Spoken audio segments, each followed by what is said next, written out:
So, I think the Wall Street issue goes much deeper than this. If you download from WikiLeaks the Podesta emails and start searching for place names, something very interesting happens. One of the place names that comes up the most is Martha's Vineyard. Another one that comes up after that is Davos. Another one that comes after that is Washington, D.C. And then basically the distribution of real places where real people actually live disappears into the tail. We talk about the Democrats, the Democratic Party. I don't know who that is.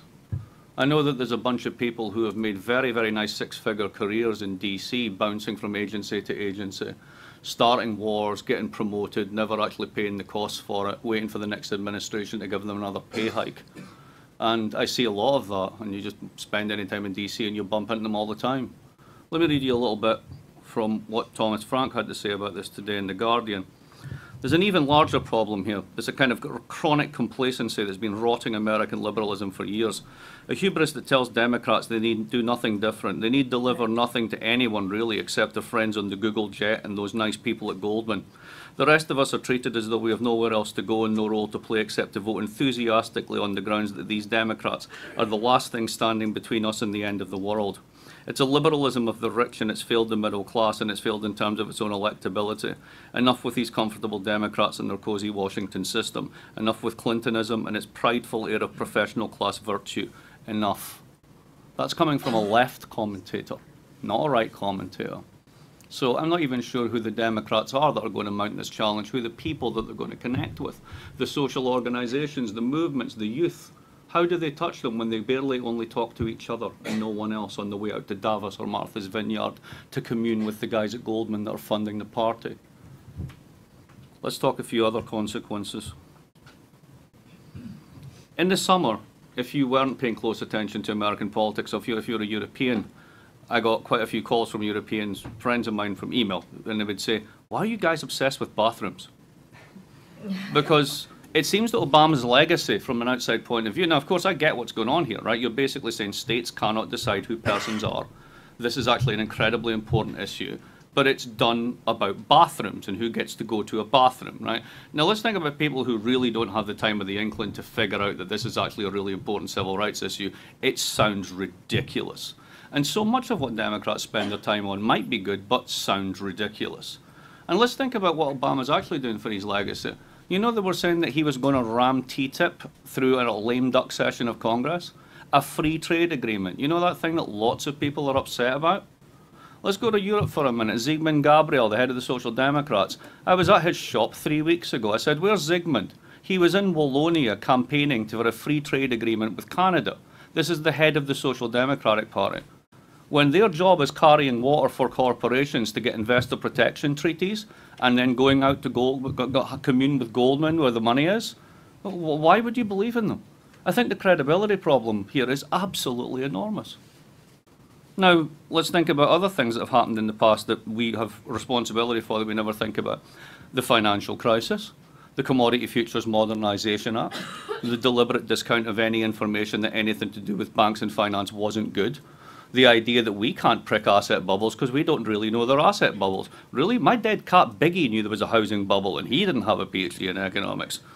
So we're left with a technocracy and a bunch of political people who don't recognise politics, who are unwilling to engage in politics because they'd love to think that everything's just a policy problem to be slide ruled out of existence. So let's think about the short-term consequences, a bit longer one here. So knowing that this was going to happen, I had shorts on in the market. So I was short US dollar and I was short S&P 500. But on Friday I took the shorts off because I started to think about, well, hang on a second. Let's say he wins. For me to make any money off this, because I don't have billions of dollars to play with and I can't afford to take leverage in the wrong direction, how am I going to do this with my paltry little bit of a gamble?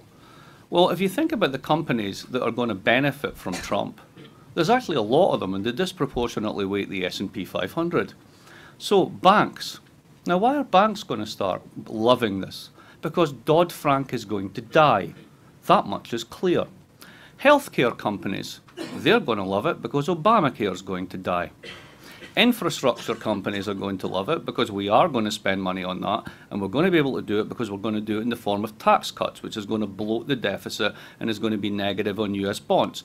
But it doesn't matter because there's nowhere else to go except the US dollar unless you want to buy German bonds that are already negatively yielding, so we will export our problems to the rest of the world as we usually do.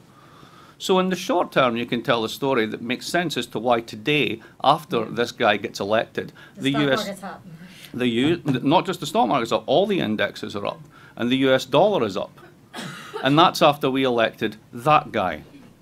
So you want to think about consequences, you've got to think very hard about exactly how this plays out. A couple of other things going to happen. There's going to be a tax deal with US corporations. They're going to get a sweetheart deal. They'll probably pay a 10% penalty rate bringing back their taxes. After that, everybody's happy because they win and we slightly win. What will we use that money to do? To basically balance the books on the tax cuts that we're going to give, and they're already going to go once again to the overwhelmingly well-off. Second thing that's going to happen, as I've said, Obamacare's gone, Dodd-Frank is gone. What does that mean? It means we're going to start generating excessive leverage in the financial sector again, and there's a real problem here, which is... I'm not going to go into now, but happy answering the question and answer. There's a huge move into passive modes of investment, basically not active management, and there's a strategy called smart beta strategies, which people are pursuing, which is increasing massive amounts of correlation in financial markets again. And if you push leverage into that system, you basically create 2008 all over again. And the last one that I want to talk about is a domestic one, is both Bernie Sanders and Donald Trump have been equally dishonest on this. There is no renaissance of manufacturing in the United States. It's not going to happen. At the end of the day, manufacturing works in a very simple way. Capital substitutes for labour at the margin.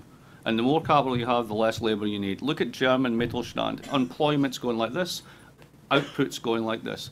We live in a world where literally 10% of the global population could provide superabundance for everyone. We have a distributional problem and a political problem. We do not have a problem of where you're going to make your stuff in factories.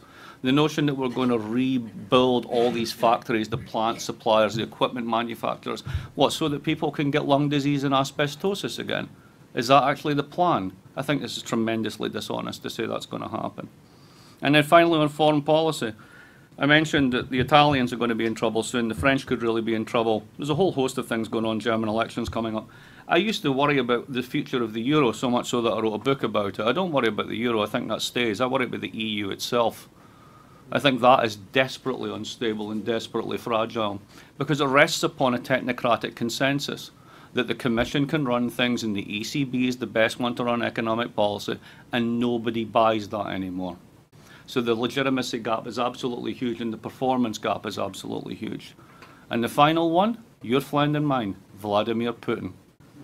Because on the one hand, and this is where I will actually go very much with Professor Schiller here, I actually think that the, let's call them the neoliberal but nonetheless humanist, internationalist, interventionist Democrats who've been running foreign policy for the past decade and a half have been an absolute disaster.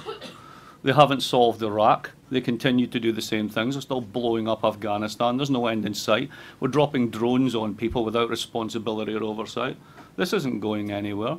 So if anybody, they're also incredibly hostile to Russia. They've expanded all the way, NATO all the way up to the borders. You've given tiny little states in the Baltic F-15 fighters just to piss them off. You're putting radar installations to look for non-existent missiles from the Middle East coming from Iran.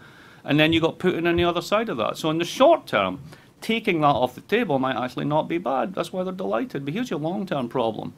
What if Donald thinks he's a super smart guy and he's got a good deal with Vladimir and everything's going on, and Vladimir says, haha, watch this, and he invades the Baltics? What does he do then? There's your risk factor.